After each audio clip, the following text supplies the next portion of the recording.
मध्य प्रदेश में उज्जैन के तराना इलाके में मामूली झगड़े के बाद दो समुदायों के लोगों में बवाल हो गया। पुलिस के मुताबिक तराना बस स्टैंड के नजदीक एक मंदिर के पास बैठे सोहेल ठाकुर नाम के युवक का दूसरे समुदाय के कुछ लड़कों के साथ किसी बात को लेकर झगड़ा हुआ। इसके बाद उन लड़कों ने सोहेल ठाकुर पर हमला कर दिया और इसी बात को लेकर तराना के नयापुरा इलाके का माहौल बिगड़ गया। देर रात तक हंगामा होता रहा, लेकिन सुबह होने के बाद बवाल और ज्यादा बढ़ गया।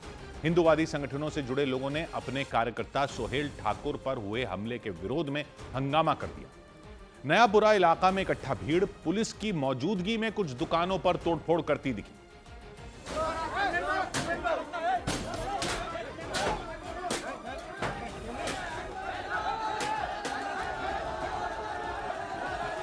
बवाल के दौरान उस इलाके से बसों में तोड़फोड़ और आगजनी की तस्वीरें भी सामने आईं और ऐसा लगा जैसे वहां कोई धमाका हो गया। तराना बस स्टैंड के पास एक बस धू धू कर जलती दिखी। बस से ऊंची ऊंची लपटें और काला धुआं उठता नजर आया। कुछ ही मिनट में पूरी बस आग का गोला बन गई। फायर ब्रिगेड के कुछ कर्मचारी पानी की बौछार करते दिखे और आग बुझाने की कोशिश करते नजर आए, लेकिन उपद्रवियों ने थोड़ी ही दूरी पर मौजूद कबाड़ के एक गोदाम में भी आग लगा दी। वहां से भी काले धुएं का गुबार उठता दिखा। बवाल के दौरान पूरे तराना इलाके में अफरा तफरी का माहौल नजर आया। कुछ लोग इधर उधर भागते दिखे। पुलिस के मुताबिक रात में माहौल शांत हो गया था, लेकिन जुमे की नमाज के बाद बवाल बढ़ गया। एक पक्ष के लोग एक गली में जय श्री राम के नारे लगाते दिखे।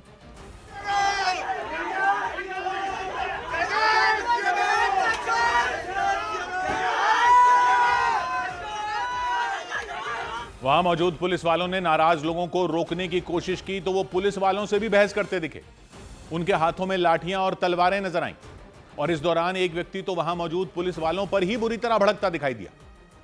देखो, आप देखो, प्रशासन चोरी करेगा। ये रोज क्या करके गए हैं? गुस्से में तमतमाए उस व्यक्ति ने पुलिस से शिकायत की कि जुमे की नमाज के बाद दूसरे समुदाय के लोगों ने उसके घर पर हमला किया और पथराव करके उसके घर के शीशे तोड़ दिए।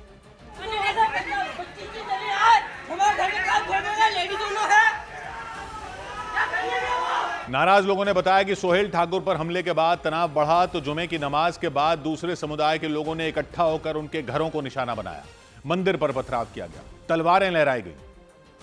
50 लोग के समथिंग कुछ होंगे और सब हाथ में जिनके डंडे, ईंट, तलवार और सब कुछ लेके आए और इधर आके और दौड़ के आए थे सब लोग और इधर आके और सब तोड़ा फोड़ी मचा के गए हमारे यहाँ पे। इतना ही नहीं, हंगामा कर रहे लोगों ने दावा किया कि रात को हुए बवाल के बाद सुबह जुमे की नमाज के बाद दूसरे समुदाय के लोगों ने उनके मोहल्ले में घुसकर पथराव कर दिया। बवाल के दौरान बनाए गए एक वीडियो में कुछ लोग घरों को निशाना बनाकर पथराव करते दिखे। उनके हाथों में लाठियां भी दिखी और ऐसा लगा जैसे उनके सिर पर खून सवार हो।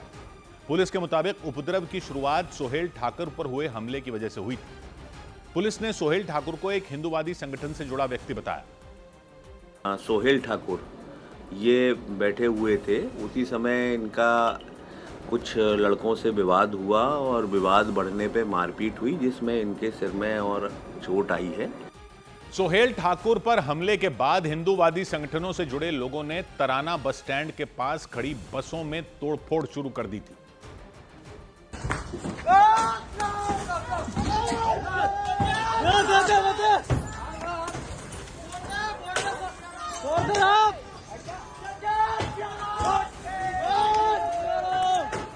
बवाल शुरू होते ही वहां अफरा तफरी मच गई। पुलिस के मुताबिक बवाल के दौरान 15 बसों को नुकसान पहुंचाया गया और 10 से ज्यादा छोटी गाड़ियों में भी तोड़फोड़ की गई।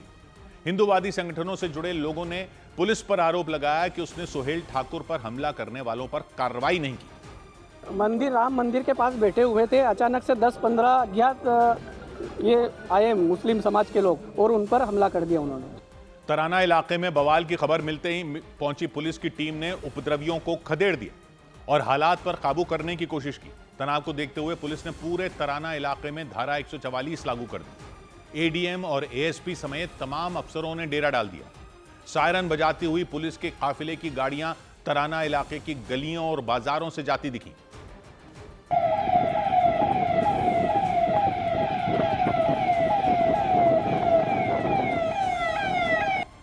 दोनों समुदायों के लोगों के बीच हुए बवाल के बाद तराना इलाके में 7 थानों की पुलिस फोर्स को तैनात कर दिया गया। एडीएम ने लोगों से शांति बनाए रखने की अपील की। लोगों से अपील यही है कि कानून अपना काम कर रहा है, जो भी घटना हुई है उसके जो भी कानून में होगा उस पर कार्रवाई की जाएगी। सभी लोग शांति बनाए रखें। पुलिस ने बताया कि सोहेल ठाकुर के साथ हुई मारपीट के मामले में 6 लोगों के खिलाफ जानलेवा हमला करने का केस दर्ज कर लिया गया। वहीं उपद्रव और हंगामा करने के मामले में भी पुलिस ने 15 लोगों को गिरफ्तार कर लिया।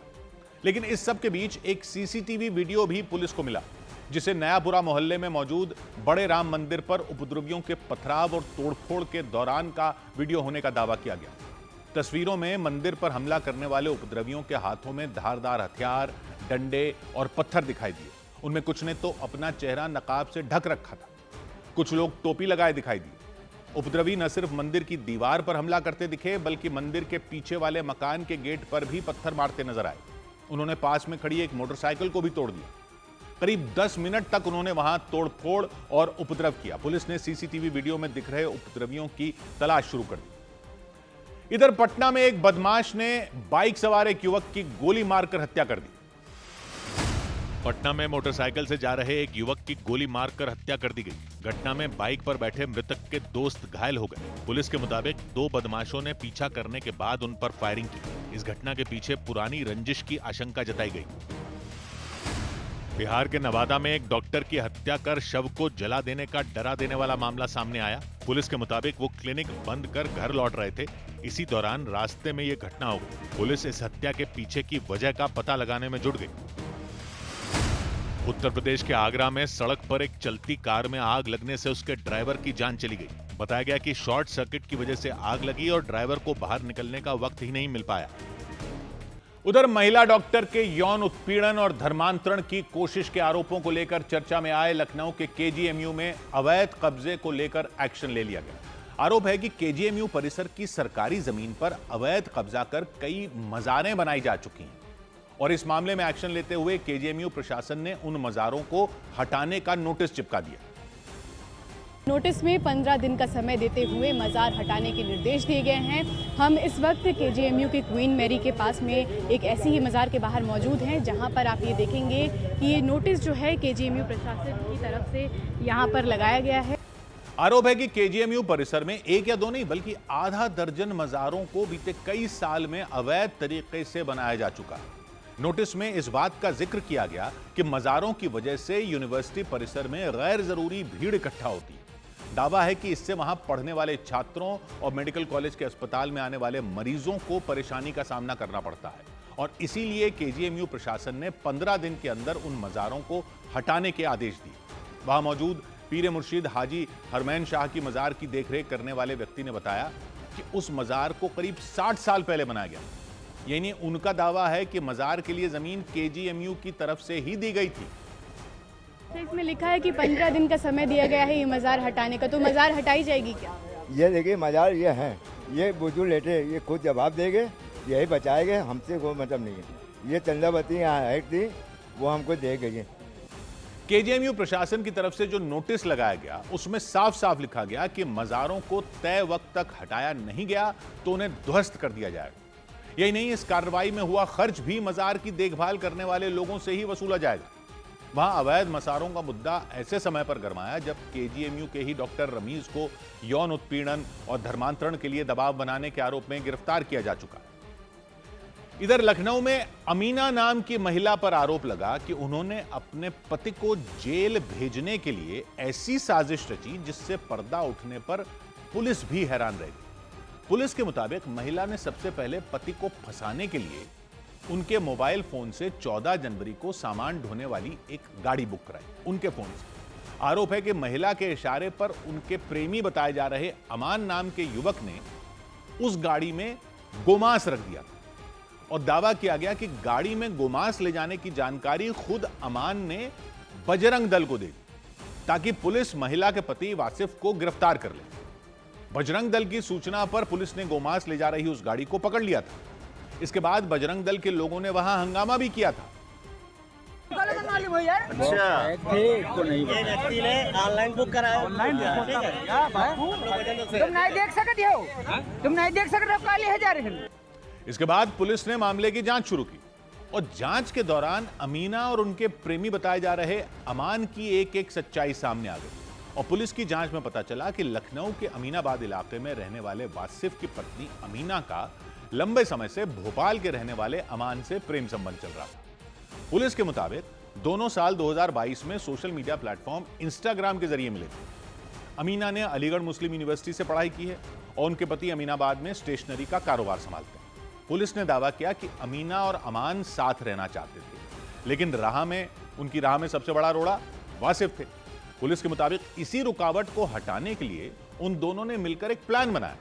दावा किया गया कि उसी प्लान के तहत करीब 2 महीने पहले अमीना ने अमान की मदद से पति वासिफ की कार में गोमांस रखवाया था और कार से गोमांस मिलने के मामले में वासिफ को जेल हो गई थी। वो करीब 1 महीने तक जेल में रहे थे। पुलिस के मुताबिक वासिफ के जेल से बाहर आने के बाद अमीना और अमान ने उनके खिलाफ दूसरी साजिश रची। इस बार 14 जनवरी को अमीना ने चुपके से पति के मोबाइल फोन से सामान ढोने वाली एक गाड़ी बुक करवा दी। पति के फोन से बुकिंग में यह बताया गया कि सामान लखनऊ के अमीनाबाद से काकोरी इलाके में मौजूद एक पेपर फैक्ट्री में ले जाना है। पुलिस ने दावा किया कि उसी गाड़ी में एक बार फिर अमान ने 12 किलो गोमांस रखवा दिया और खुद इसकी जानकारी बजरंग दल के लोगों को दे दी। जांच में पता चला कि अमान भोपाल से गोमांस लेकर लखनऊ आए थे और पुलिस के मुताबिक साजिश को कामयाब बनाने के लिए अमान बजरंग दल में शामिल हो गए थे। बजरंग दल में शामिल होने के लिए उन्होंने अपना नाम राहुल रख लिया था। 2000 रुपए में उन्होंने उसकी सदस्यता भी ले ली थी और तो और सोशल मीडिया पर लखनऊ के बजरंग दल के कार्यकर्ता से भी वो जुड़ गए थे। पुलिस ने दावा किया कि अमान ने ही अमीना के पति की कार में और सामान ढोने वाली गाड़ी में गोमांस होने की जानकारी बजरंग दल को दी थी। साजिश से पर्दा उठने के बाद पुलिस ने अमान को गिरफ्तार कर लिया। इसके बाद पुलिस अमीना को पकड़ने कोर्ट परिसर में पहुंच गई, लेकिन गिरफ्तारी के तरीके पर वहां वकीलों ने हंगामा कर दिया था। बाद में मामले में कार्रवाई करते हुए पुलिस 2 दारोगा और 1 सिपाही को सस्पेंड कर दिया। इधर उत्तर प्रदेश के वाराणसी में कफ सिरप कांड के मास्टरमाइंड माने जाने वाले शुभम जायसवाल की करोड़ों की संपत्ति कुर्क कर दी। मामले की जांच कर रही पुलिस ने दावा किया कि दवा कारोबारी शुभम जायसवाल ने नशे का कारोबार कर अवैध तरीके से ये संपत्तियां बनाई थीं और वाराणसी की कोर्ट के आदेश के बाद पुलिस ने 3 अलग अलग जगहों पर उनकी संपत्तियां कुर्क कर ली। भारी सुरक्षा व्यवस्था के बीच पुलिस ने वहां के एक इलाके में शुभम जायसवाल की कई दुकानों को सील कर दिया। पहली संपत्ति पे कुर्की की कार्रवाई हो गई है, चस्पा कर दिया गया है, संपत्ति अब जब्त हो चुकी है। सोनभद्र पुलिस ने यह कार्रवाई की है। इसी तरह वाराणसी में 2 और जगहों पर भी उनकी संपत्तियां जब्त कर ली गईं। उन सभी की कीमत करीब 30 करोड़ रुपए बताई गई। इससे पहले प्रशासन ने शुभम जायसवाल के परिवार को कुर्की का नोटिस भी भेजा था और उन्हें निर्देश दिया गया था कि वो ये साबित करें कि उन्होंने ये संपत्तियां वैध तरीके से बनाई थी। पुलिस के मुताबिक जब शुभम जायसवाल के परिवार की तरफ से कोई जवाब नहीं मिला, तब यह कदम उठाया गया। इस कार्रवाई में वाराणसी और सोनभद्र पुलिस के अलावा एसआईटी की टीम भी शामिल रही। कफ सिरप का मामला सोनभद्र से ही सामने आया था। वहां जांच के दौरान अवैध कफ सिरप से भरे 2 ट्रक जब्त किए गए थे। उसके बाद ही इस पूरे गिरोह का पता चल पाया था। हालांकि मामला सामने आने के बाद शुभम जायसवाल फरार हो गए थे। आशंका जताई गई थी कि वो दुबई में है। पुलिस के मुताबिक उनकी संपत्तियां जब्त करने के बाद उनके बैंक अकाउंट को भी सीज करने की तैयारी तेज कर दी गई। इधर दिल्ली के तुर्कमान गेट इलाके में भड़की हिंसा के मामले में दिल्ली हाईकोर्ट ने आरोपी की जमानत याचिका रद्द कर दी। दिल्ली हाईकोर्ट ने तुर्कमान गेट इलाके में फैज़ इलाही मस्जिद के पास अवैध अतिक्रमण हटाने पर भड़की हिंसा के मामले में आरोपी मोहम्मद उबैदुल्ला की जमानत रद्द कर दी। कोर्ट ने मामले को पुनर्विचार के लिए ट्रायल कोर्ट में वापस भेज दिया और जमानत याचिका पर नए सिरे से सुनवाई के निर्देश दिए। दिल्ली के पास यूपी के गाजियाबाद में स्कूटर पर जा रहा एक लड़का और उसकी बहन गंदे नाले में गिर गए। घटना मोदी नगर इलाके में हुई। बताया गया कि उस स्कूटर को पीछे से आई किसी गाड़ी ने टक्कर मार दी और इसके बाद उस पर सवार दोनों लोग पुल के नीचे नाले में गिर गए। राजस्थान के जयपुर में एक युवक को गोली मारने वाले बदमाश के मकान पर प्रशासन ने बुलडोजर चलवा दिया। आरोप है कि रवि मेहरा नाम के बदमाश ने उस युवक को सरेआम गोली मार दी थी और फरार हो गया था। इसीलिए प्रशासन ने एक्शन लेते हुए उसके मकान के अवैध हिस्सों को ढहा दिया। उधर उत्तर प्रदेश के जौनपुर में एक युवक पर दिव्यांग कोटे का सर्टिफिकेट बनवाने के लिए खुद अपना पैर काटने का आरोप लगाया गया। पुलिस के मुताबिक आरोपी युवक ने घरवालों को खुद पर हमले की झूठी कहानी सुनाई और यह बताया कि जब वो रात के वक्त खेतों में बने अपने नए वाले मकान पर सो रहा था तभी दो लोग बाइक से आए और उस पर हमला कर दिया। युवक ने घर वालों को और पुलिस को बताया कि हमलावरों ने उसके साथ मारपीट की, जिससे वो बेहोश हो गया था। इसके बाद दोनों हमलावरों ने उसके बाएं पैर की 4 उंगलियां काट दी थी। सोया हुआ था, इसको पहले मारे बेहोश कर दिए, मारने के बाद इसका पैर काट दिया गया ग्राइंडर से। ये दुर्घटना हुई है, क्या नाम है? ग्राइंडर से पैर काटा गया है। ग्राइंडर से पैर काटा गया है। पुलिस के मुताबिक युवक ने पूछताछ में बताया कि सुबह 4 बजे जब उसे होश आया तो उसने फोन करके घर वालों को पूरी घटना के बारे में जानकारी दी। हमले की खबर मिलते ही युवक के घर वालों के होश उड़ गए और उन्होंने घायल हालत में युवक को अस्पताल पहुंचाया। मामला पुलिस तक पहुंच गया। लाइन बाजार थाने की पुलिस युवक के गांव खलीलपुर पहुंच गई। सबूत जुटाए गए, पूछताछ की गई और अस्पताल में भर्ती उस लड़के से भी सवाल पूछे गए। पुलिस के मुताबिक जांच के बाद जो जानकारी सामने आई उससे पुलिस वालों के भी होश उड़ गए, क्योंकि जांच में पता चला कि सूरज भास्कर नाम के उस युवक पर किसी बाहरी व्यक्ति ने हमला नहीं किया था, बल्कि उसने खुद ही अपना पैर काट लिया था।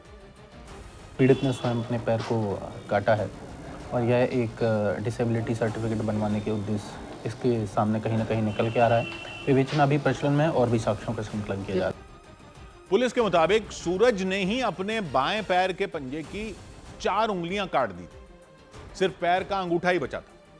पूछताछ के दौरान सूरज के घर वालों ने पुलिस को यह बताया था कि हमलावरों ने लोहा काटने वाली मशीन से सूरज के पैर की उंगलियां काट दी थी और फरार हो गए। घर वालों ने यह भी दावा किया कि 15 दिन पहले सूरज को धमकी भी मिली थी। घर वालों की शिकायत पर पुलिस ने अज्ञात हमलावरों पर हत्या के प्रयास का मुकदमा भी दर्ज कर लिया था, लेकिन केस की पड़ताल के दौरान सूरज की साजिश की परतें खुलती चली गई।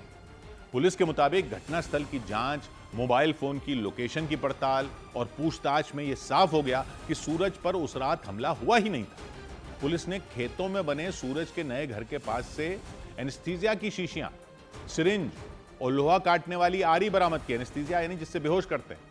पूछताछ में पुलिस को यह भी पता चला कि डी फार्मा की पढ़ाई, डिप्लोमा फार्मेसी में उसकी पढ़ाई पूरी कर चुका सूरज भास्कर एमबीबीएस में दाखिला नहीं मिलने की वजह से कुछ दिन से बेहद तनाव में था और किसी भी कीमत पर एमबीबीएस में दाखिला पाना चाहता। पुलिस के मुताबिक इस बात की जानकारी जांच के दौरान सूरज के कमरे से उसकी एक डायरी से मिली। उस डायरी में भी सूरज ने किसी भी कीमत पर 2026 में एमबीबीएस में एडमिशन लेने का लक्ष्य लिख रखा था। पुलिस के मुताबिक एक साजिश के तहत सूरज ने अपना पैर काट लिया ताकि बाद में उसे दिव्यांग कोटे से एमबीबीएस में एडमिशन मिल सके। पुलिस के मुताबिक मोबाइल फोन की चैट की जांच से पता चला कि सूरज भास्कर ने अपने इस प्लान का जिक्र एक लड़की से भी किया था।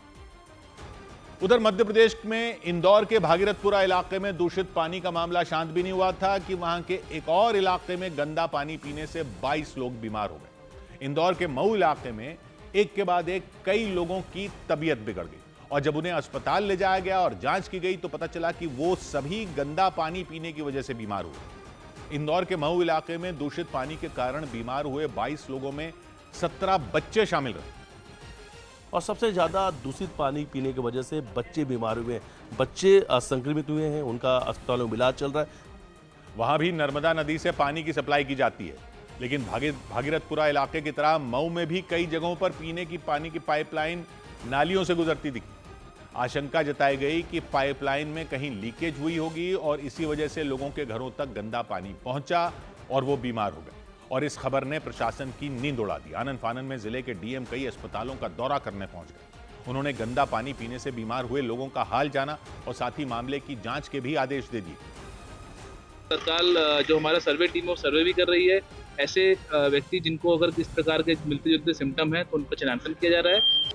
प्रशासन ने लोगों को सलाह दी कि वो पानी उबाल कर ही पिएं। दूषित पानी से लोगों को बचाने के लिए मऊ में टैंकरों से पानी की सप्लाई भी शुरू कर दी गई।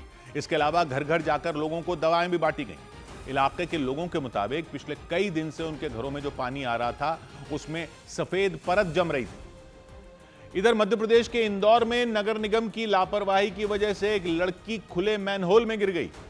इस घटना के बाद लोग नगर निगम के कर्मचारियों पर भड़क गए क्योंकि सीवर की सफाई के दौरान वहां कोई बैरिकेडिंग नहीं की गई थी और ना ही वहां किसी तरह का कोई चेतावनी बोर्ड ही लगाया गया था। दावा किया गया कि उसी वजह से वहां से गुजर रही एक लड़की का ध्यान खुले मैनहोल में नहीं गया और वो उसमें गिर गई।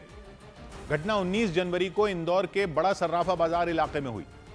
उस दिन नगर निगम की एक टीम सीवर की सफाई के काम में जुटी हुई थी। सफाई के लिए मैनहोल का ढक्कन खोला गया था। तभी एक लड़की वहां पहुंच गई। उसे इस बात का पता ही नहीं चला कि वहां मैनहोल का ढक्कन खुला हुआ था और उसी वजह से वो पानी से भरे मैनहोल में गिर गई। बाद में कुछ लोग दौड़ते हुए उसकी मदद के लिए पहुंचे। उधर राजस्थान के बीकानेर में कुछ बस ड्राइवरों के बीच हुई झड़प की वजह से अफरा तफरी मच गई। राजस्थान के बीकानेर में निजी बस चलाने को लेकर कुछ ड्राइवरों के बीच झड़प हो गई। बताया गया कि वहां परमिट लेकर बस चलाने वाले ड्राइवरों ने अवैध तरीके से बस चलाने वालों का विरोध किया और इसके बाद उनके बीच जमकर मारपीट हुई। उत्तर प्रदेश के औरैया में पुलिस ने अरविंद नाम के व्यक्ति की हत्या के आरोप में उनकी पत्नी को गिरफ्तार कर लिया। पुलिस के मुताबिक महिला और उनके प्रेमी बताए जा रहे योगेंद्र नाम के युवक ने अरविंद की गोली मारकर हत्या कर दी थी। पुलिस ने आरोपियों के पास से तमंचा भी बरामद करने का दावा किया। घटना में शामिल अभियुक्त योगेंद्र साठ उर्फ पप्पू व मृतक की पत्नी को गिरफ्तार किया गया है। दिल्ली में सुबह से शुरू हुई भारी बारिश की वजह से कई इलाकों में सड़कों पर पानी भर गया। इसकी वजह से गाड़ियों की रफ्तार धीमी पड़ गई और जगह जगह ट्रैफिक जाम हो गया। इधर उत्तर प्रदेश के गाजीपुर में काफिले की गाड़ियों को रोकने पर समाजवादी पार्टी के सांसद अफजाल अंसारी को गुस्सा आ गया। बीच सड़क पर पुलिसकर्मियों के साथ उनकी बहस हो गई। जानकारी के मुताबिक अफजाल अंसारी एक बैठक में शामिल होने जा रहे थे और इस दौरान पुलिस ने उनके काफिले को रोक दिया। इस बात पर अफजाल अंसारी भड़क गए और अपनी गाड़ी से बाहर निकलकर चिल्लाने लग गए। मैं बिल्कुल रुका नहीं, मुझे भी रोका और बाकी सारी गाड़ियों को सबका नाम नोट किया। ठीक है, आप कोई इंक्वायरी कर रहे हैं कर लीजिए, लेकिन इंक्वायरी होने के बाद हो गया आप जा सकते हैं। नहीं कहिए, हम यही रुक रहे हैं। नहीं जिसको चलिए कहाँ ले चलेंगे? चलिए देखिए 5 मिनट तो लगेगा ना। अगर लोग 5 मिनट नहीं लगा।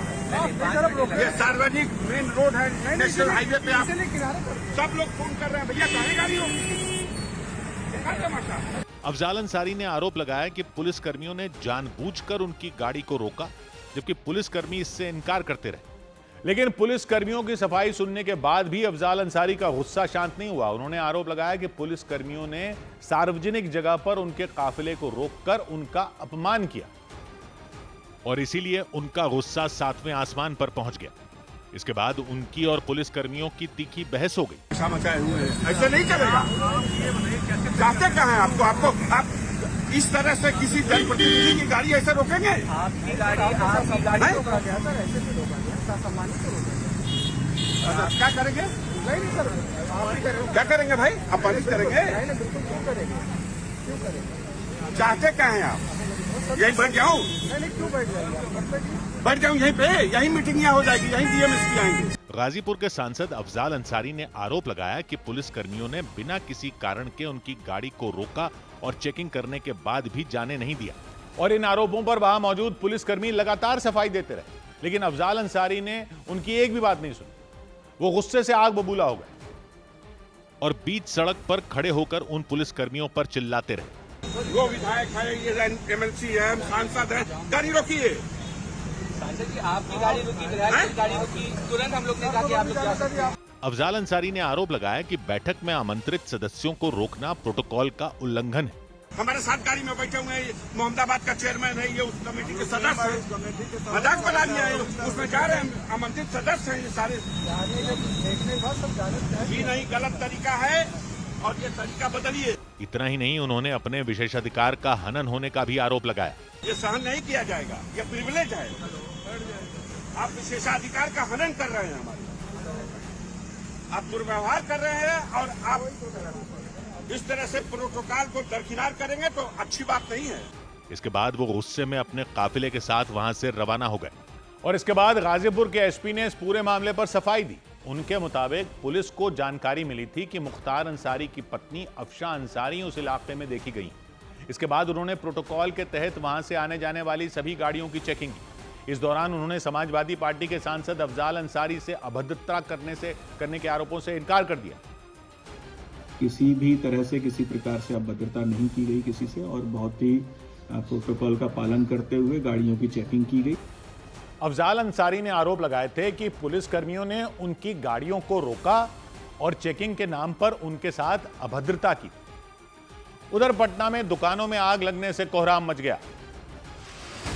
बिहार की राजधानी पटना के नारायणा मोड़ के पास मछली और चिकन की दुकानों में भीषण आग लगने से अफरा तफरी मच गई। आशंका जताई गई कि शॉर्ट सर्किट की वजह से आग भड़की। जानकारी मिलने पर पुलिस और दमकल विभाग की टीम ने काफी मशक्कत के बाद आग पर काबू पाया।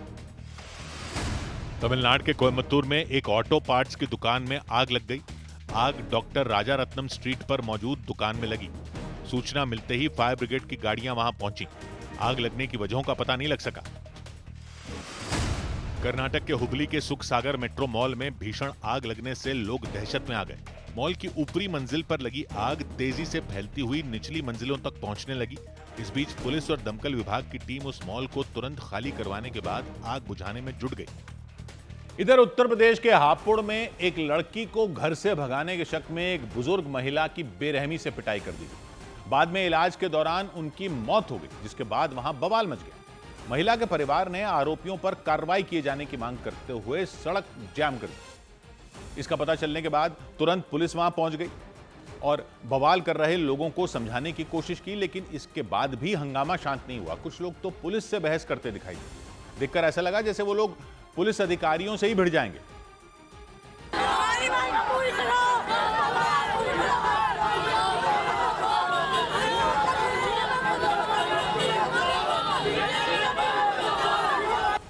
घटना हापुड़ के तगासराय मोहल्ले में हुई। कुछ रोज पहले वहां रहने वाली एक लड़की संदिग्ध हालात में लापता हो गई थी। लड़की के परिवार ने आरोप लगाया कि पड़ोस में रहने वाली सरोज नाम की महिला ने उनकी लड़की को भगाया था। इसी बात को लेकर दोनों पक्षों के लोग आमने सामने आ गए और आरोप लगाया गया कि उसी दौरान लड़की के भाई ने 50 साल की महिला सरोज और उनके पति से मारपीट शुरू कर दी।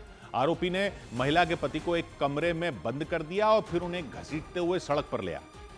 महिला बुरी तरह चिल्लाती रही। लड़की का भाई उनके साथ मारपीट और गाली गलौज करता रहा। उसने महिला को सड़क पर बुरी तरह पटक दिया था। इस घटना के वक्त वहां कई लोग मौजूद थे, लेकिन किसी ने भी उस महिला को बचाने की कोशिश नहीं की। वो लड़का उन्हें सड़क पर गिराकर पीटता रहा था। थोड़ी देर बाद वहां लोगों की भीड़ जमा हो गई। मारपीट की वजह से वो बुरी तरह घायल हो गई थी, जिसके बाद उन्हें अस्पताल में भर्ती कराया गया, लेकिन इलाज के दौरान उनकी जान चली गई। महिला की मौत के बाद उनके परिवार में हाहाकार मच गया। नाराज परिवार वालों ने सड़क पर शव रखकर जैम लगा दिया। परिवार के लोगों ने आरोप लगाया कि थाने में शिकायत करने के बाद भी पुलिस ने आरोपियों के खिलाफ कोई कार्रवाई नहीं की। हमारी रिपोर्ट तो लिख के नहीं, उल्टा थाने में बिठा लिया। थाने में बिठाने के बाद हमसे ये और कहा गया कि तुम सामने वाले आदमी से हिल मत ना, जो फैसला होगा वो कर लो सही सलामत। हालांकि पुलिस ने हंगामा कर रहे लोगों को कार्रवाई का भरोसा देकर शांत करा दिया। बाद में पुलिस ने एक्शन लेते हुए 2 आरोपियों को गिरफ्तार कर लिया। परिवारजनों की तहरीर पर विपक्षियों के विरुद्ध मुकदमा पंजीकृत कर दिया गया तथा 2 अभियुक्तों को गिरफ्तार कर जेल भेजा जा रहा है। आवश्यक विधिक कार्रवाई कराई जा रही है। इस घटना की वजह से पूरे इलाके में तनाव फैल गया, जिसे देखते हुए वहां बड़ी संख्या में पुलिस के जवान तैनात कर दिए गए। उधर उत्तर प्रदेश के बदायूं में इजाजत के बगैर एक हिंदू इलाके से चादर जुलूस निकालने के मामले में पुलिस ने 7 लोगों को हिरासत में ले लिया। मुस्लिम समुदाय के कुछ लोग वहां पर चादर जुलूस लेकर हिंदू इलाके में पहुंच गए, लेकिन आरोप लगा कि इसके लिए उन्होंने कोई अनुमति नहीं ली और हिंदू इलाके से चादर जुलूस निकालने पर वहां के लोगों ने विरोध जताया। उन्होंने जुलूस लेकर पहुंचे मुस्लिम समुदाय के लोगों को रोक दिया। बदायूं के फैजगंज बेहटा इलाके में रहने वाले हिंदू समुदाय के लोगों ने उन पर माहौल बिगाड़ने की कोशिश करने का आरोप लगा दिया। हालांकि इसकी जानकारी मिलने पर पुलिस वहां पहुंच गई और जुलूस को रोक दिया। प्रथम दृष्टया ये तथ्य संज्ञान में आए हैं कि एक स्थानीय महिला ने अपने बच्चे के स्वस्थ होने की मन्नत मांगी थी, जिसके क्रम में उसने कुछ बाहरी लोगों को बुला लिया था। पुलिस ने बिना इजाजत के जुलूस निकालने के आरोप में नगर पंचायत के अध्यक्ष समेत 9 लोगों के खिलाफ केस दर्ज कर लिया। इसके साथ ही उन 7 लोगों को हिरासत में ले लिया गया। इधर दिल्ली पुलिस ने एक महिला को विदेशी दूतावास की फर्जी नंबर प्लेट वाली गाड़ी में घूमने के आरोप में पकड़ लिया। दिल्ली पुलिस ने विदेशी दूतावास की फर्जी नंबर प्लेट लगी गाड़ी लेकर घूम रही एक महिला को गिरफ्तार कर लिया। पुलिस के मुताबिक वो महिला चाणक्यपुरी के हाई सिक्योरिटी इलाके में चक्कर लगा रही थी। महिला को 6 दिन की पुलिस रिमांड पर भेज दिया गया। हैदराबाद के कुछ परिवारों ने केंद्र सरकार से मदद की गुहार लगाई। उनके मुताबिक उनके घर के लड़कों को दक्षिण पूर्व एशिया के देश थाईलैंड में नौकरी का झांसा देकर बुलाया गया, लेकिन वहां से उन्हें दूसरे देशों में भेजकर जबरन मजदूरी करवाई गई। पीड़ित परिवारों ने इस मामले में मानव तस्करी का गंभीर आरोप लगाया। दिल्ली पुलिस ने खालिस्तानी आतंकी संगठन सिक्स फॉर जस्टिस के सरगना गुरपतवंत सिंह पन्नू के खिलाफ एफआईआर दर्ज कर ली। सोशल मीडिया पर पन्नू ने 26 जनवरी पर दिल्ली में गड़बड़ी फैलाने की धमकी दी थी। उसी मामले में पुलिस ने उसके खिलाफ केस दर्ज कर जांच शुरू कर दी। उत्तर प्रदेश के सीतापुर में बिजली बिल नहीं भरने पर कनेक्शन काटने पहुंची बिजली विभाग की टीम पर कुछ लोगों ने हमला कर दिया। बताया गया कि पिसावा थाना इलाके में एक व्यक्ति ने पिछले कई महीनों से बिजली का बिल नहीं भरा था और जब बिजली विभाग की टीम कनेक्शन काटने पहुंची तो उस व्यक्ति के घर वाले भड़क गए। उन्होंने विभाग के कर्मचारियों पर पथराव कर दिया।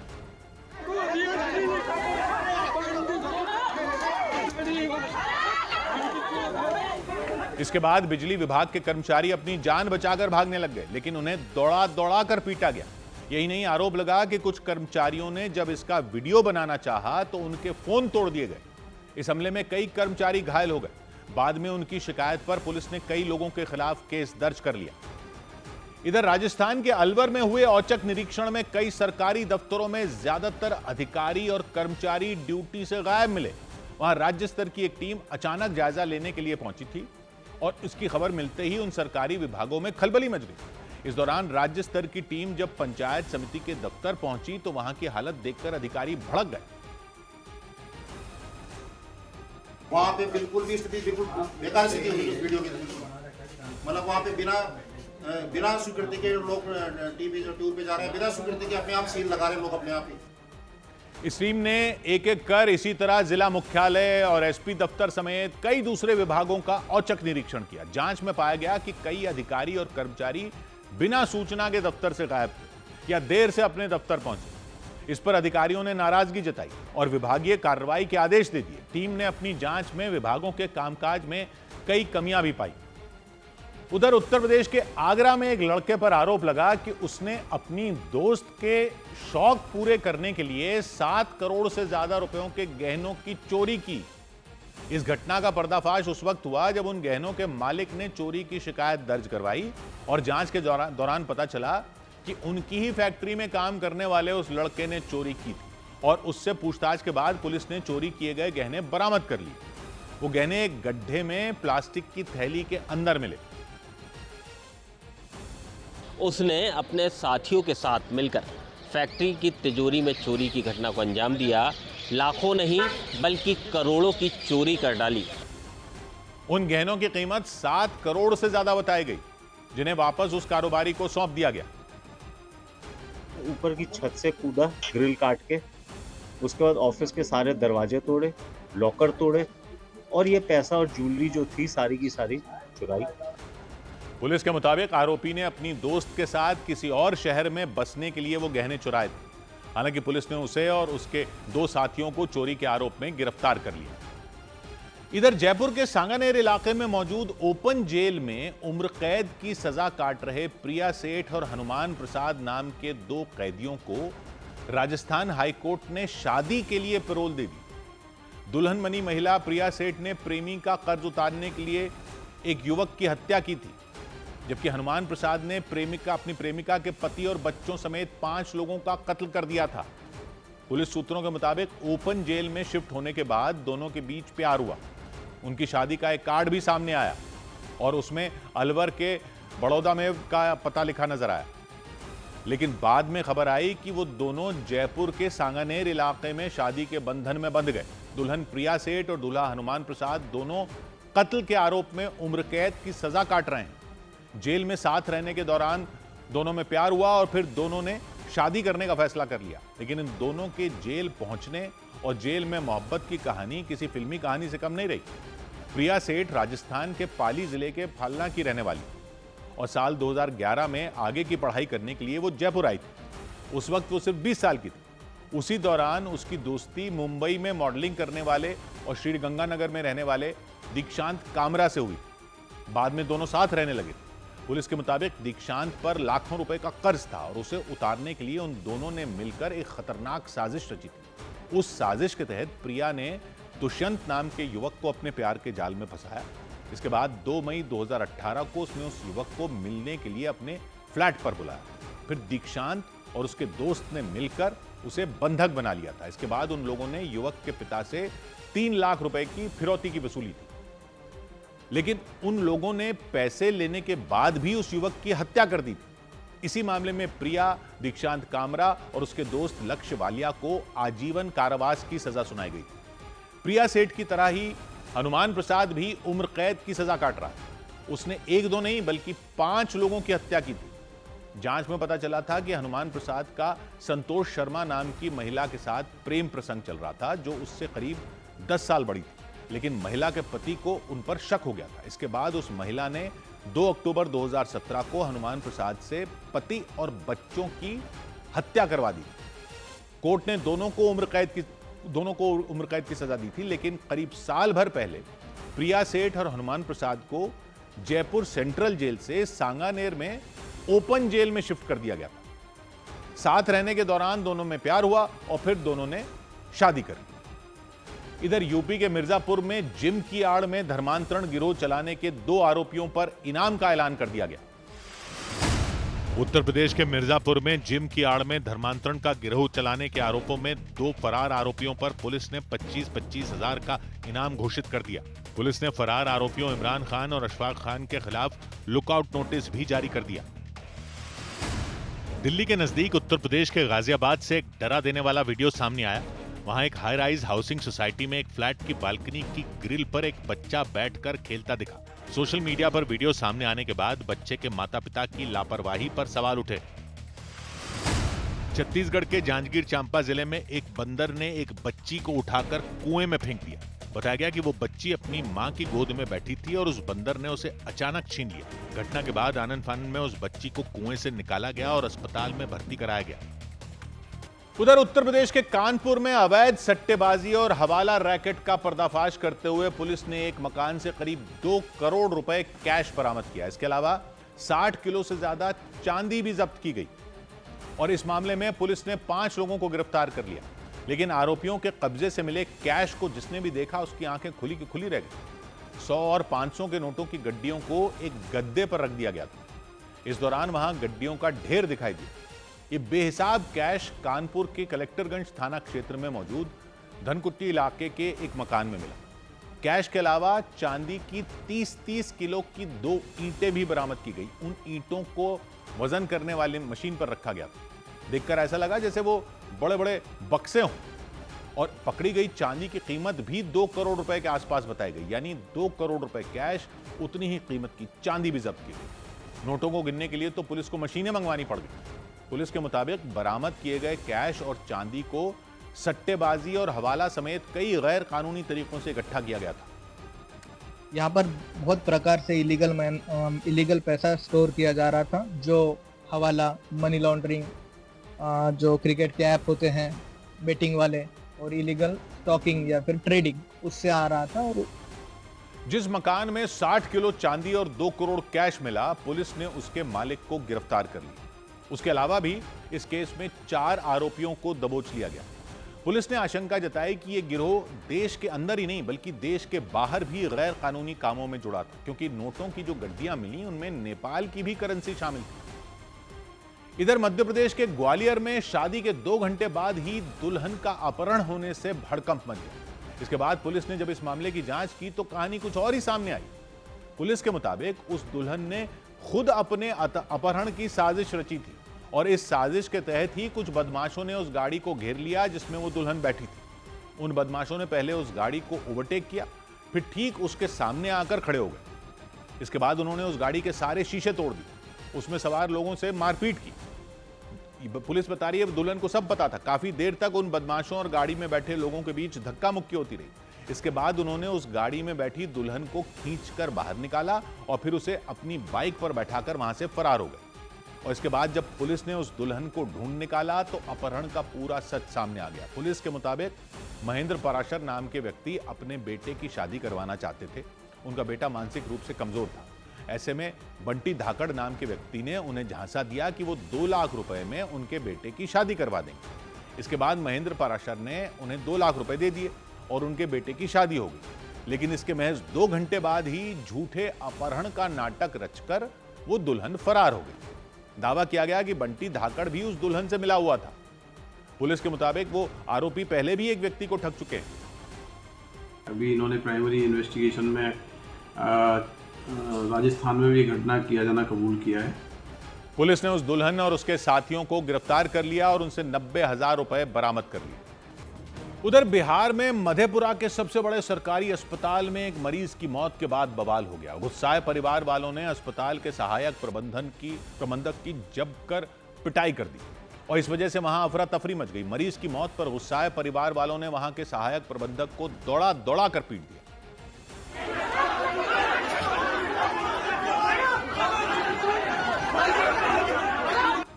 लोगों ने उनकी इतनी पिटाई की कि वो बुरी तरह घायल हो गए। इस मारपीट के बाद अस्पताल के दूसरे डॉक्टर भड़क गए और उन्होंने इमरजेंसी सेवाएं ठप कर दी।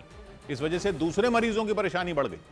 इससे पहले मारपीट कर रहे लोगों ने इलाज में लापरवाही बरतने का आरोप लगाया, जबकि अस्पताल प्रशासन ने दावा किया कि डॉक्टरों ने मरीज को बचाने में कोई कसर नहीं छोड़ी थी, लेकिन इसके बावजूद उनकी जान नहीं बचाई जा सकी। इधर उत्तर प्रदेश के आगरा में एक थाने के अंदर वकीलों और पुलिसकर्मियों के बीच मारपीट हुई। बताया गया एक पक्ष की शिकायत को लेकर कुछ वकील उस थाने में पहुंचे थे, लेकिन आरोप लगा कि उन वकीलों ने दूसरे पक्ष की एक महिला से बदसलूकी कर दी और दावा किया गया कि पुलिसकर्मियों ने बदसलूकी का विरोध किया। इसके बाद तो वहां झड़प शुरू हो गई।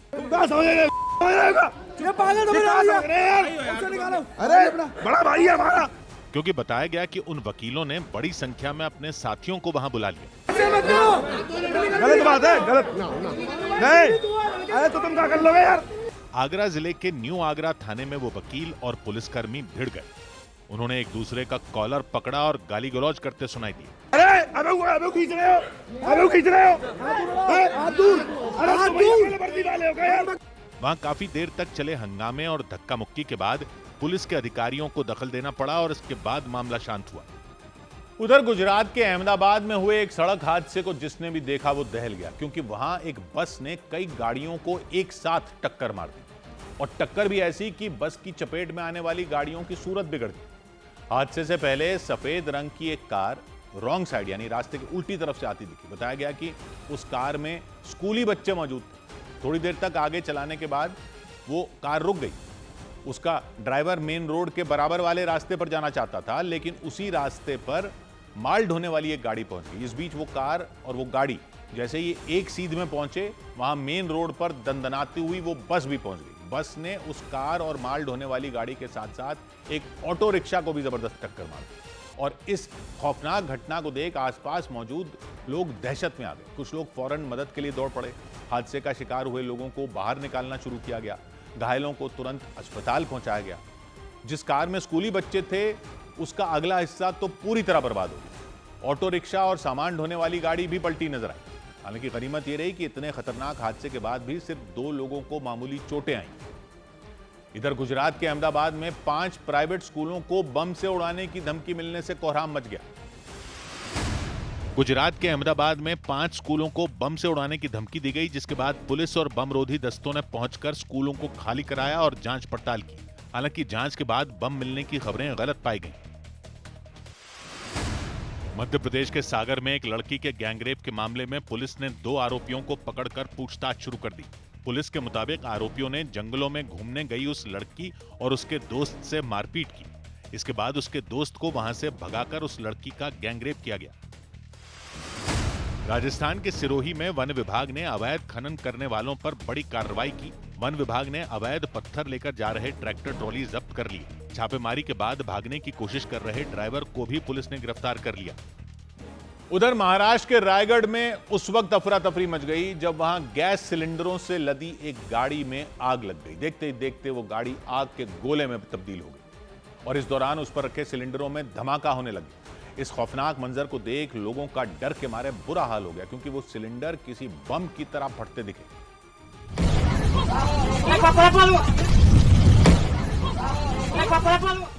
दिल दहला देने वाली घटना रायगढ़ में मुंबई गोवा हाईवे पर हुई। सिलेंडरों से भरी गाड़ी में आग लगते ही वहां खलबली मच गई। बताया गया उस गाड़ी के ड्राइवर ने कुछ सिलेंडरों को उठाकर नीचे फेंक दिया था ताकि वो आग की चपेट में ना आए, लेकिन जो सिलेंडर आग की जद में आए उनमें जोरदार धमाका हो गया।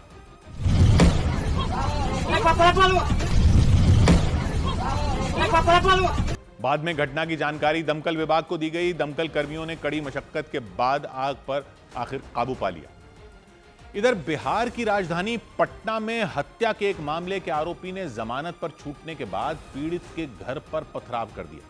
वहां के आलमगंज थाना इलाके में 3 साल पहले एक प्रॉपर्टी डीलर की हत्या कर दी गई थी। उसी मामले में आरोपी जेल में बंद था और आरोप लगाया गया कि जमानत पर छूटते ही वो उस प्रॉपर्टी डीलर के बेटे के घर चला गया और वहां जाकर उसने पत्थरबाजी शुरू कर दी।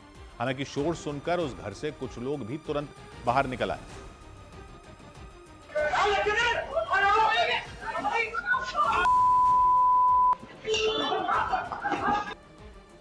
उस घर से निकले लोगों ने उन्हें खदेड़ दिया। बताया गया कि आरोपी अपने दोस्तों के साथ मिलकर हत्या के केस को वापस लेने का दबाव बना रहा था। बाद में पीड़ित परिवार ने उसके खिलाफ थाने जाकर एफआईआर दर्ज करा दी। इसके साथ ही उन्होंने अपनी सुरक्षा बढ़ाए जाने की भी मांग की। उधर मुंबई में एक ऑनलाइन ऐप के जरिए मसाज करने पहुंची थेरेपिस्ट पर एक महिला से मारपीट करने का आरोप लगा। बताया गया कि मसाज की बुकिंग रद्द होने पर वो थेरेपिस्ट भड़क गई और उसने उस महिला से हाथापाई कर ली। वो थेरेपिस्ट उस महिला के बाल तक खींचती दिखी।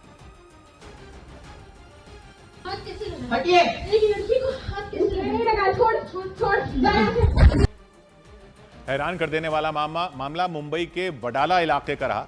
आरोप लगा उस महिला ने थेरेपिस्ट के आने के बाद किसी वजह से मसाज की बुकिंग रद्द कर दी, जिसके बाद थेरेपिस्ट ने गाली गलौज शुरू कर दी। इस बीच उस महिला ने उसका बैग पकड़कर उसे बाहर जाने को कह दिया।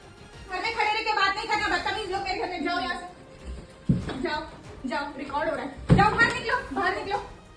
इसके बाद उन लोगों में जबरदस्त हाथापाई हो गई। आरोप लगा कि उसने बीच बचाव करने आए उनके बेटे से भी धक्का मुक्की कर दी।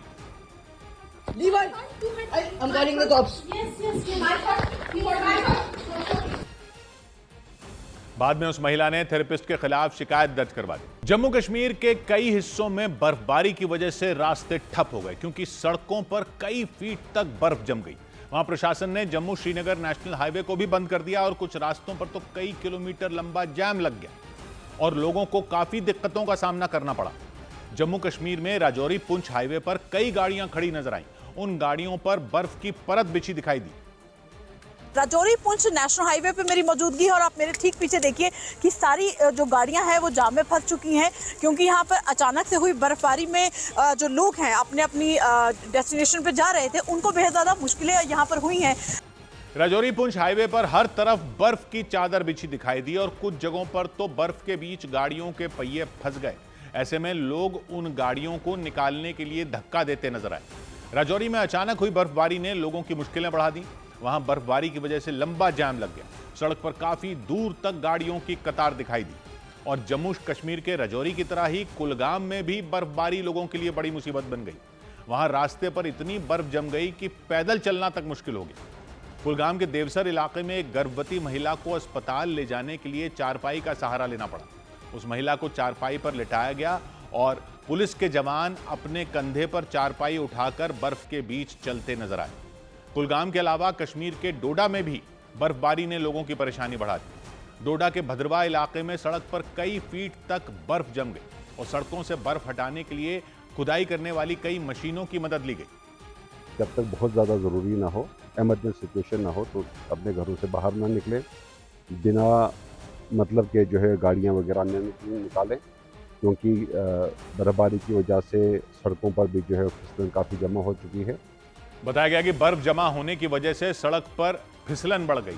ऐसे में वहां सुरक्षा को देखते हुए प्रशासन ने लोगों से अपने घरों में रहने की अपील की और डोडा के भद्रवा समेत कई दूसरे इलाकों में भी बर्फबारी ने लोगों का हाल बेहाल कर दिया। वहां मकानों की छतों के ऊपर सफेद चादर बिछी दिखाई दी। मकानों के साथ पेड़ों पर भी बर्फ का कब्जा नजर आया। बर्फबारी ने पेड़ों की टहनियों और पत्तों के रंग ही बदल कर रख दिए। हर तरफ सिर्फ बर्फ ही बर्फ जमी दिखाई दी और बताया गया कि कुछ जगहों पर बिजली की सप्लाई तक रोकनी पड़ी। जम्मू कश्मीर के राजौरी, डोडा, कुलगाम समेत कई हिस्सों में बर्फबारी की वजह से ज्यादातर रास्ते ठप हो गए। जम्मू श्रीनगर नेशनल हाईवे के साथ श्रीनगर लेह हाईवे को एहतियातन बंद कर दिया गया। इसके अलावा श्रीनगर में मुगल रोड और कई सड़कों पर भी गाड़ियों के गुजरने पर रोक लगा दी गई। सड़क के साथ हवाई सफर पर भी इसका असर पड़ा। बर्फबारी और खराब मौसम को देखते हुए श्रीनगर एयरपोर्ट से कई उड़ानें रद्द कर दी गईं। और इस सब के बीच कश्मीर के कुपवाड़ा में बर्फबारी के बीच फंसी एक गर्भवती महिला और एक मरीज को सेना ने अस्पताल पहुंचाया। वहां लगातार हुई बर्फबारी की वजह से कई रास्ते पूरी तरह बंद हो गए और मरीजों को अस्पताल तक ले जाना मुश्किल हो गया। लेकिन बर्फबारी के बीच सेना के जवानों ने मोर्चा संभाला और उन मरीजों को सुरक्षित अस्पताल पहुंचाया। कुपवाड़ा जिले के हंदवाड़ा इलाके में पहले एम्बुलेंस के लिए रास्ता बनाया गया। वहां एक मशीन की मदद से सड़क से बर्फ की कई फीट मोटी परत को हटाया गया। इसके बाद उस गर्भवती महिला और उस मरीज को सेना की एम्बुलेंस में लिटाया गया। सेना के जवानों के साथ वहां मौजूद लोग उस मरीज को अपनी गोद में उठाकर एम्बुलेंस तक ले जाते नजर आए। इसके बाद उन्हें सरकारी मेडिकल कॉलेज के अस्पताल में भर्ती कराया गया। इधर हिमाचल प्रदेश के कई इलाकों में हुई भारी बर्फबारी की वजह से लोगों की मुश्किलें बढ़ गई। हिमाचल प्रदेश के नाहन और लाहौल स्पीति में हुई बर्फबारी के बाद कई इलाकों में बिजली ठप हो गई और उसकी वजह से वहां रहने वाले लोगों को काफी परेशानी हुई। सड़कों से लेकर मकानों तक हर जगह बर्फ जम गई। इसकी वजह से कई सड़कों पर फिसलन बढ़ गई। ऐसे में खतरे को देखते हुए उन रास्तों को बंद कर दिया गया। इसके अलावा कई इलाकों में तो गाड़ियों का सड़कों पर चलना तक मुश्किल हो गया, क्योंकि लगातार हो रही बर्फबारी से वहां कई फीट तक बर्फ जमा हो गई। लाहौल स्पीति के अलावा हिमाचल प्रदेश के नाहन में भी जमकर बर्फबारी हुई। वहां भी बिजली की सप्लाई ठप होने से लोगों के सामने मुसीबत खड़ी हो गई। और इसी तरह हिमाचल प्रदेश के शिमला में भी भारी बर्फबारी हुई। वहां सड़कों पर बर्फ जमा होने से कई गाड़ियां बंद हो गई। इसके बाद लोग अपनी गाड़ियों को धक्का मारकर बर्फ के बीच से निकालते नजर आए। वहां गाड़ियों की लंबी लाइन लगी दिखाई दी, क्योंकि लोगों के लिए फिसलन वाली सड़कों पर गाड़ियां चलाना मुश्किल हो गया। हिमाचल प्रदेश के कई जिलों में देर रात से ही भारी बर्फबारी शुरू हो गई। हर तरफ बर्फ की सफेद चादर बिछी नजर आई। इस खूबसूरत नजारे को देखकर वहां घूमने आए लोगों के चेहरे खिल उठे, लेकिन दूसरी तरफ लगातार हो रही बर्फबारी ने वहां रहने वाले लोगों की मुश्किलें भी बढ़ा दी। और इस सब के बीच हिमाचल प्रदेश के कुल्लू में घूमने के लिए गए 5 लोगों की जान उस वक्त आफत में पड़ गई जब वो बर्फीले तूफान में फंस गए। वो रात के समय एक पहाड़ी के पास टेंट लगाकर उसी में रुके थे, लेकिन वहां बर्फीला तूफान आने की वजह से उनकी जान खतरे में पड़ गई, क्योंकि उन पर्यटकों के टेंट के आसपास बर्फ की मोटी परत जम गई। इस बीच हाड़ कपा देने वाली ठंड ने उन लोगों का हाल बेहाल कर दिया। ऐसे में उन्होंने एक वीडियो बनाकर उसे सोशल मीडिया पर डाल दिया और मदद की गुहार लगाई। बाहर बहुत गंदा तूफान आ रहा है, अंदर बर्फ भरती जा रही है, बाहर हम आगे भी नहीं जा पाएंगे, बहुत रिस्की हो रहा है काम। बाहर से ही होके आया है, प्लीज़ हेल्प करो, प्लीज़ हेल्प करो, प्लीज़। कुल्लू में घूमने के लिए गए वो लोग राघोपुर इलाके में फंस गए। हालांकि गनीमत ये रही कि सोशल मीडिया पर डाले उनके वीडियो को इलाके के कुछ लोगों ने देख लिया। वो फौरन मदद के लिए पहुंच गए और सभी पर्यटकों को सुरक्षित जगह पर पहुंचा दिया। इधर पहाड़ों पर बर्फबारी शुरू होते ही सैलानियों के उमड़ने से उत्तराखंड में कई जगहों पर ट्रैफिक जाम हो गया। पिछले कई दिन से बर्फबारी का इंतजार कर रहे लोगों को जैसे ही मौसम बदलने की खबर मिली, वो बड़ी संख्या में पहाड़ों की तरफ निकल गए और इसका नतीजा ये हुआ कि उत्तराखंड में कई जगहों पर सड़कें जाम हो गई। पहाड़ों पर बर्फबारी देखने के लिए निकले सैलानियों की वजह से सड़कों पर गाड़ियों की लंबी लंबी कतारें लग गईं। सबसे बुरा हाल राजधानी देहरादून का रहा। देहरादून मसूरी रोड पर अचानक सैलानियों की इतनी गाड़ियां पहुंच गईं कि वहां के हालात बिगड़ गए। भयंकर जैम की वजह से कई जगहों पर गाड़ियां कई घंटों तक फंसी रहीं। इसके कारण लोगों की हालत खराब हो गई और यही हाल उत्तराखंड के मसूरी का भी हुआ। वहां कई दिन के इंतजार के बाद इस साल की पहली बर्फबारी हुई। इसके बाद मसूरी की सड़कें सैलानियों की गाड़ियों से भर गईं। कई इलाकों में गाड़ियां रेंगती नजर आईं। मसूरी के अलावा उत्तराखंड के धनौल्टी, अल्मोड़ा, बागेश्वर, पिथौरागढ़, रुद्रप्रयाग और देहरादून के ऊंचाई वाले इलाकों में भी बर्फबारी हुई। उत्तराखंड के अलावा जम्मू कश्मीर के भी कई इलाकों में बर्फबारी से तापमान तेजी से गिर गया। किश्तवाड़ में मौजूद सरथल माता मंदिर के आसपास चारों तरफ बर्फ ही बर्फ नजर आई। वहां के पहाड़ बर्फ से ढक गए, सड़कों पर भी बर्फ का कब्जा हो गया। इस वजह से लोगों का बाहर निकलना मुश्किल हो गया। और इस बीच मौसम विभाग ने अनुमान जताया कि जम्मू कश्मीर समेत उत्तर भारत के कई राज्यों में बर्फबारी का दौर अगले कुछ दिन तक जारी रह सकता है। मौसम विभाग ने बर्फबारी और कड़ाके की ठंड को लेकर जम्मू कश्मीर, हिमाचल प्रदेश, उत्तराखंड के लिए अलर्ट जारी किया। साथ ही अनुमान जताया कि पंजाब और हरियाणा में तापमान और ज्यादा गिरावट हो सकती है। नॉर्थ वेस्ट इंडिया को एक एक्टिव वेस्टर्न डिस्टर्बेंस, जहां आप कहें इंटेंस सिस्टम प्रभाव कर रहे हैं। बताया गया कि इसी वजह से दिल्ली एनसीआर में भी अचानक मौसम बदला और बारिश शुरू हो गई। अनुमान जताया गया कि दिल्ली एनसीआर में अगले 2 दिन तक इसी तरह बारिश होती रहेगी। इधर ओडिशा सरकार ने सिगरेट, बीड़ी, गुटखा और तंबाकू के उत्पादन और बिक्री पर रोक लगा दी। ओडिशा सरकार ने राज्य में सिगरेट, बीड़ी, गुटखा और तंबाकू के सभी उत्पादों के उत्पादन और बिक्री पर पूरी तरह बैन लगा दिया। राज्य के स्वास्थ्य विभाग ने इससे जुड़ी अधिसूचना जारी करते हुए तत्काल प्रभाव से इस फैसले को लागू कर दिया। झारखंड के चाईबासा के सरंडा जंगल में नक्सलियों के खिलाफ चल रहे ऑपरेशन के दौरान पिछले 2 दिन में 16 नक्सलियों को ढेर करने का दावा किया गया। बताया गया कि मारे गए 15 नक्सलियों के शव जंगल से निकालने के दौरान दूसरे नक्सलियों ने जवानों पर गोलीबारी कर दी, जिसके बाद मुठभेड़ में एक महिला नक्सली को भी मार दिया गया। दिल्ली के पास यूपी के नोएडा में एक तेज रफ्तार कार डिवाइडर से टकरा गई और उसकी वजह से कार में बैठी एक युवती की जान चली गई। इसके अलावा कार में बैठे 2 लोग गंभीर रूप से घायल हो गए, जिन्हें इलाज के लिए पुलिस ने अस्पताल में भर्ती कराया। सौभाग्य की एक बात यह कि यूक्रेन और रूस के बीच चल रहा यह युद्ध अब एक ऐसी साजिश की तरह दिखने लगा है जहां वो ऐसे मोड़ ले रहा है जहां हर पल एक नया ट्विस्ट आ रहा है। ग्रीनलैंड के चक्कर में लोग यूक्रेन को भूल ही गए थे, लेकिन ट्रंप वो जंग रोकने का सपना तो शुरू से पाले हुए हैं। तो पहली बार तीनों बड़े खिलाड़ी अमेरिका, रूस और यूक्रेन अबू धाबी में एक ही मेज पर बैठने वाले हैं। ट्रंप की यह चाल अगर कामयाब हो गई तो युद्ध का अंत भी हो सकता है, लेकिन अगर नहीं हुई तो पूरी दुनिया एक बड़े धमाके के कगार पर भी खड़ी हो सकती है। यूक्रेन पूर्वी यूरोप में एक ऐसा देश है जो रूस के ठीक बगल में है। उत्तर में बेलारूस है, पूर्व में रूस का लंबा बॉर्डर है, दक्षिण में काला सागर है और पश्चिम में पोलैंड, स्लोवाकिया, रोमानिया जैसे देश हैं। ये देश अपनी उपजाऊ जमीन के लिए जाना जाता है, लेकिन 2014 में अचानक रूस ने यूक्रेन के दक्षिणी हिस्से क्रीमिया पर हमला बोल दिया था और उस पर कब्जा कर लिया। क्रीमिया काला सागर में घुसा हुआ एक प्रायद्वीप है। वहां से रणनीतिक जहाजों का कंट्रोल होता है, ऐसी लोकेशन है क्रीमिया की। रूस ने कहा कि वहां के लोग खुद रूस के साथ आना चाहते हैं, यह रूस का दावा था, लेकिन यूक्रेन और दुनिया ने इसे गलत कब्जा बताया था और एक छोटी सी चिंगारी ने आग लगा दी 2014 में। 2014 में ही यूक्रेन के पूर्वी हिस्से में डॉनबास इलाके में विद्रोह शुरू हो गया। डोनेट्स्क और लुहांस्क जैसे शहरों में रूसी समर्थक अलगाववादियों ने लड़ाई छेड़ दी। यह इलाका कोयले की खदानों और उद्योगों से भरा हुआ। आर्थिक रूप से यह वाला इलाका बहुत महत्वपूर्ण है। रूस ने वहां अलगाववादियों की मदद की जो अलग होना चाहते थे और लड़ाई शुरू हो गई। हजारों लोग मारे गए, लेकिन यह तब सीमित था, जैसे एक छोटी साजिश जो धीरे धीरे बड़ी हो रही थी। फिर 2022 की फरवरी में तो रूस ने पूरे यूक्रेन पर बिजली की तरह हमला कर दिया।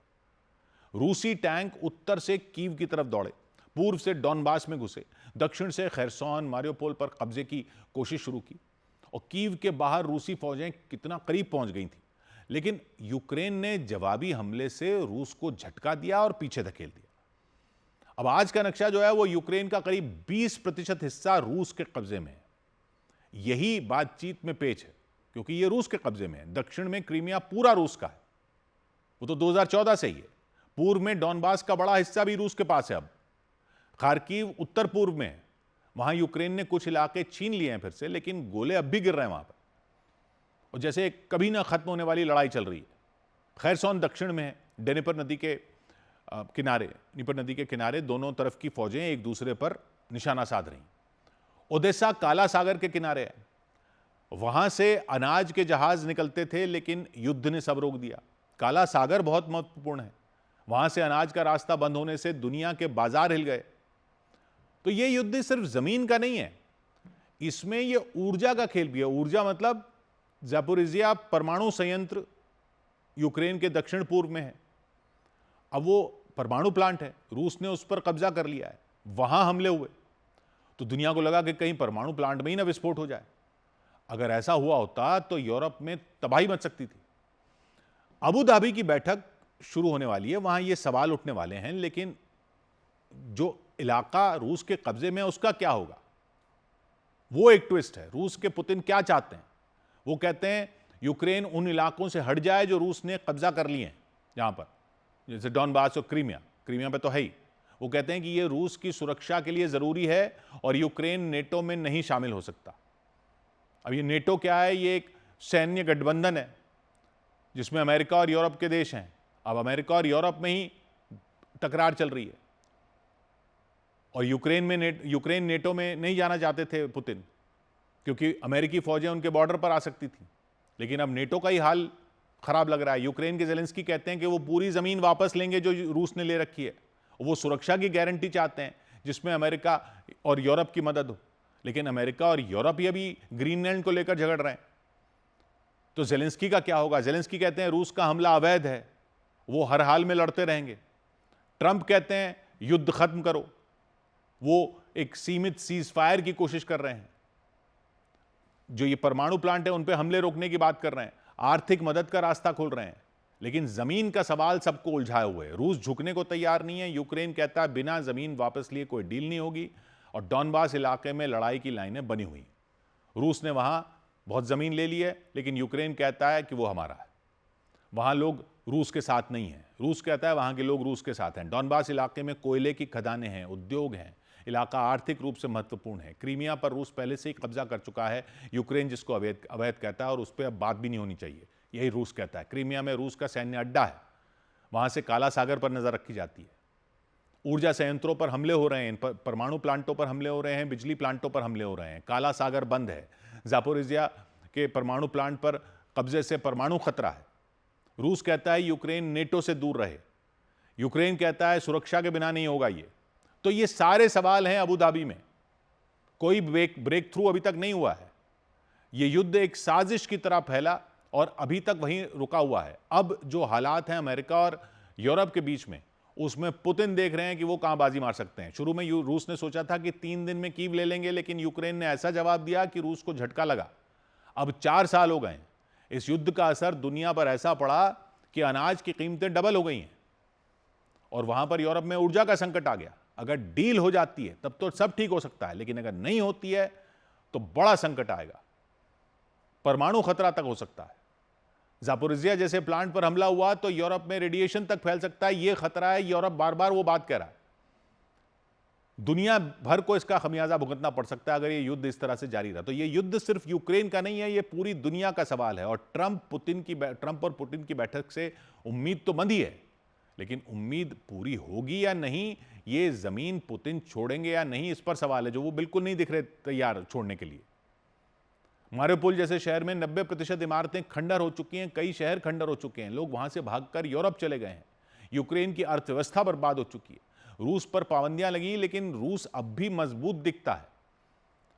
अबू धाबी की बैठक में ट्रंप के दूतों ने पुतिन से कहा कि सीमित शांति हो सकती है, लेकिन पुतिन ने कहा है कि जमीन का सवाल सुलझे बिना कुछ नहीं होगा, यानी जो जमीन उन्होंने ले ली वो उनकी। जेलेंस्की इस पर राजी नहीं है, वो कह रहे हैं इस पर तो हम लड़ते रहेंगे।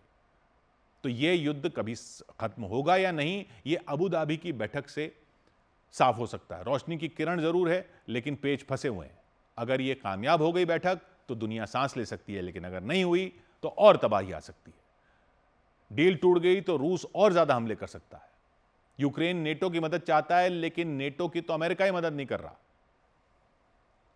यह खतरा क्या और बढ़ेगा या कम होगा, इस पर ट्रंप अपना दांव खेल रहे हैं बोर्ड ऑफ पीस के बाद। अफ्रीका, मध्य पूर्व से पहले से ही अनाज संकट में है, तो अनाज संकट भी एक दुनिया देख रही है कि ये कैसे सॉल्व होगा जब तक ये युद्ध नहीं खत्म होता। यूरोप को गैस चाहिए, सर्दी में गैस की कमी हो रही है यूरोप में। तो ये युद्ध एक थ्रिलर की तरह चल रहा है, जहां हर चाल में खतरा है। अबू धाबी की बैठक एक बड़ा ट्विस्ट तो है, लेकिन क्या इसका अंत होगा या नया अध्याय शुरू होगा, यह देखना है। 100 बात की एक बात। उधर जम्मू कश्मीर के कठुआ में आतंकी संगठन जैश के एक आतंकवादी को ढेर कर दिया गया।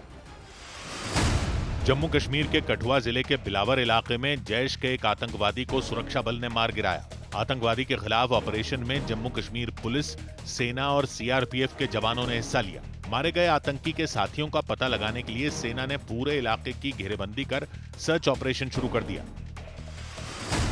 छत्तीसगढ़ के जांजगीर चांपा में 210 परिवारों की विधि विधान से हिंदू धर्म में घर वापसी कराई गई।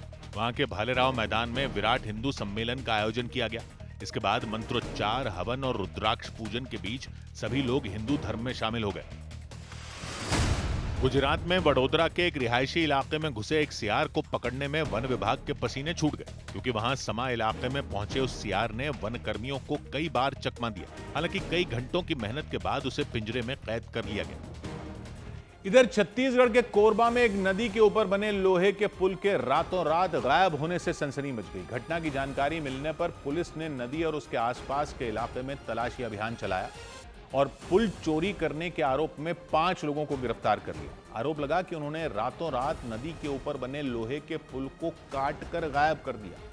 हालांकि पुलिस ने जांच के दौरान पुल के कुछ हिस्से नदी से बरामद कर लिए, जिसे आरोपियों ने नदी में छुपा दिया था। जांच के दौरान पुलिस को एक ट्रक में गैस कटर समेत कई चीजें भी मिली, जिन्हें पुल काटने के लिए इस्तेमाल किया गया था। अवैध तरीके से कोई कबाड़ चलाता है या किसी भी प्रकार का क्रय विक्रय करता है तो उसके खिलाफ पुलिस सख्त कार्रवाई करेगी। पुलिस ने आशंका जताई कि चोरी के गिरोह में उन 5 आरोपियों के अलावा भी 10 लोग शामिल थे, जिनकी तलाश तेज कर दी गई। उधर असम में कामाख्या देवी मंदिर के लिए रोपवे बनाने के प्रोजेक्ट को हरी झंडी मिल गई। असम के गुवाहाटी में कामाख्या मंदिर के लिए रोपवे बनाने की योजना को मंजूरी मिल गई। इस योजना पर 213 करोड़ रुपए खर्च होंगे और करीब 1.5 किलोमीटर लंबा रोपवे बनेगा। बताया गया कि रोपवे बनने के बाद जो सफर 20 मिनट में होता है वो सिर्फ 6 मिनट में पूरा होगा। प्रधानमंत्री नरेंद्र मोदी ने दक्षिण अमेरिकी देश ब्राजील के राष्ट्रपति लूला दा सिल्वा से फोन पर बातचीत की। इस दौरान दोनों देशों के बीच रणनीतिक और कारोबारी रिश्ते और मजबूत करने पर चर्चा की गई। प्रधानमंत्री के न्योते पर ब्राजील के राष्ट्रपति 19 फरवरी को भारत दौरे पर आएंगे।